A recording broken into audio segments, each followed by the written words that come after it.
पर्यंत हेई नाही। विभिन्न समय रे बजेट रे पास होइथिबा जिनिस मध्य केंद्र सरकार आज पर्यंत ताकू गोटे नुआ रेलवाई लाइन आरंभ करि पारि नाहंती। आपण निजे जानिचंती जे विगत 8 वर्ष हेलानी ओडिशा राज्य पाई कोनोसी नुआ प्रकल्प जो अनुमोदन होइकरी कार्यकारी हवा दरकार आज ये जो गुणपुर थेरुबाली जो लाइन अच्छी आपण आश्चर्य हो जिवे बंधुगण। एटा यूनियन बजेट रे आज ठारू 7 वर्ष तले एटा पास होइछि। कौन दिचंती जे आपण जमी दियंतु पैसा दियंतु माननीय श्री नवीन बाबू नेतृत्व रे सेतबेलर सरकार जमी मध्य आवंटन करिसंती, किंतु जो प्रकल्प यूनियन बजेट रे स्थान पाइला से प्रकाई कौन वेस्टेड इंटरेस्ट कहीं करागला नहीं तार मध्य क्लारिफिकेशन नहीं।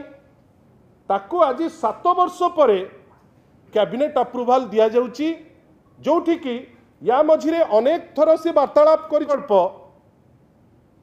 माने लाइट ऑफ द डे देखिबा पाई सक्षम हेला नहीं। आज पर्यंत सेटा कार्यकारी हेला नहीं। आज 1 नंबर रे ताकू घोषणा करा जाइची। आपण भावंतु तो एटा राज्यर एवं राज्यवासी जो 4.5 कोटी ओडिया अछंती तांको पाई गोटे थट्टा और प्रयास नुहे कि गोटे प्रवंचना नुहे कि आउ जोटा सबुठारु बड़ जिनिस जहाँ जे आमे गोटे नुआ लाइन आरंभ करूचु 7 वर्ष तलर यूनियन बजेट रो प्रपोजल आज किंतु नूतन लाइन हिसाब रे गुणपुर थेरुबाली लाइन बेली कही ताकू घोषणा करछंती।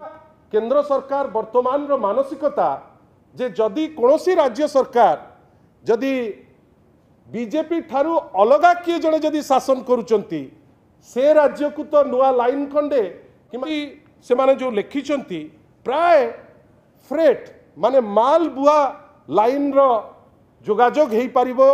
वास्तवतारे जदि आपण माने देखिबे गोटे बड़ जिनिस आपण माने जानि थांतु जोटा आमे अप्रिहेंड करूचु गोटे सुचिंतित वे रे नुआ किछि भलो जिनिस जदि हबार थिबो ताहले तांकु भारी कष्ट जोटा क्लियर हो जाउची जे 7 वर्ष तलरे बजेट रे जगह पाइतिबा गोटे ट्रेन लाइन आज घोषणा करा जाउची।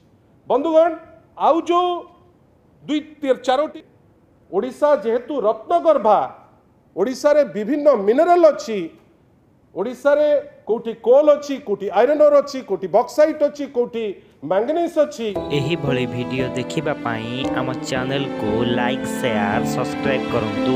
Bureau report Odia news.